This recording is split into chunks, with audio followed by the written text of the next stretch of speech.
आज मलाई पापडको सब्जी खानु मन लागेर सुप खाने क्या आज यसको गाई दाल पकाउनु लागेर यो चाहिँ ठेकुवा भन्छ यसलाई ठेकुवा बनाएर रेडी गर्छु यसको सुपको लागि चाहिँ नानीहरू खाँदैन त्यही भएर प्याज यसरी किन्नुपर्छ पुरै किन प्याज गरी हालेर किनिँदैछु यो चाहिँ टमाटरलाई काटेको पिनिदिनुपर्छ गाई अब अदुवा लसुनसँग यसरी टिक्को मसिनो मजाले पिनेर अब चाहिँ ठेकुवाको लागि यसरी रेडी गर्दैछु त्यहाँ चाहिँ तेल तातिँदैछ ठेकुवाको चाहिँ किन यसरी राम्रो बनिँदैन भने यसरी डल्लै डल्लै नरिवल बदम हालिदिएको छु त्यही भएर बदम नरिवल किसमिस भक्कु लगाइदिएछ क्या त्यही भएर यस्तो दामी छ यो चाहिँ अब यो यसरी ग्रेभी लगाइदिन्छु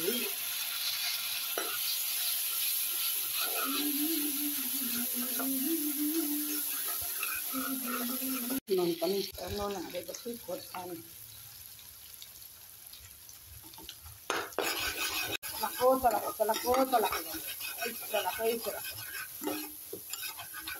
मेरो ठेक्का पनि पाएको किसमिस हाल्दा पनि डढ्दो रहेछ कि कहिले काहीँ म छक्क परेन डढ्दैन किसमिसले चाहिँ किसमिस भएको डढ्दै भएको आलु लगाइदिएको छु भातभित्र यसलाई निकालेर त्यहाँ ग्रेभीमा हालिदिने त्यसरी तरकारीको लागि मैले सिधा ग्यास खेर जान्छ त्यही भएर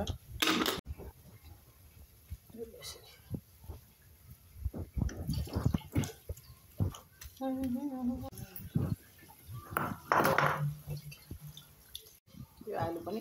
निकालिदिने सिलौटामा पिनेर चाहिँ ग्रेभीमा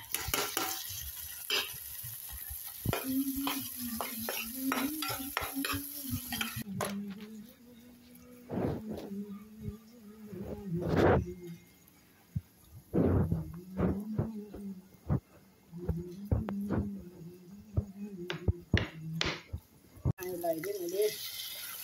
सुक्खा देखाउँदै त्यो हुन्छ सुक्खा देखाउँदैन खानुपर्छ थोरै गरेर मिठो मसला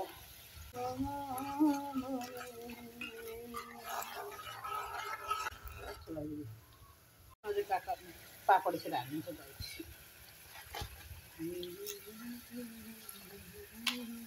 क्षमता धेर छ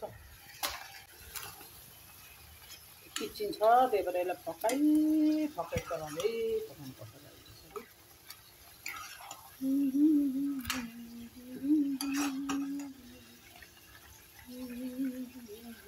आलु फेरि फकाइ चलाउनुपर्छ साह्रो छ यो बनाउनु चाहिँ बिग्रिनु भएन पापडको त खानुपर्छ कहिले कस्तो राम्रो छ पापड सिँगै छ अब यो पनि पाको गाई अब खाँदा हुन्छ यो पनि पाको अब चाहिँ खाँदा हुन्छ मेरो पापडको सुप एकदम यति नै बनाउँछु छोराले यति नै खान्छ होला यो चाहिँ स्टोभ राखिदिन्छु भोलि खान्छ साह्रो मन मजा खान्छ छोराले खाओस् भनेर नि भोलि त डराउँछ त छोरी जस्तै खोर्सानी इल्चीको अचार टमाटर हालेर बनाइदिन्छु नानी इल्ची पहाडको इल्ची दामी हुन्छ यो चाहिँ टिम्बुर अकबरे सुक्खाको अचार जेठाको फेभरेट खाँदैन यो चाहिँ मैले जेठा छोरालाई पस्किदिँदैछु कान्छा छोरालाई रस पनि धेरै मिठो हुँदैन यस्तै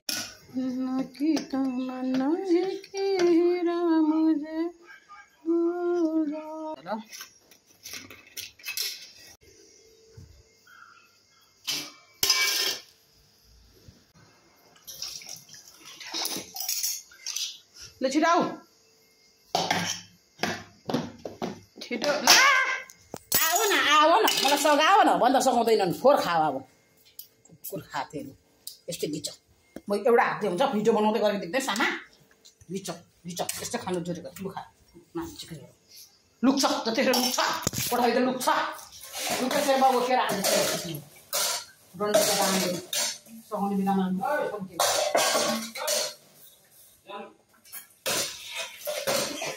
एकछिन सघाउँदा के हुन्छ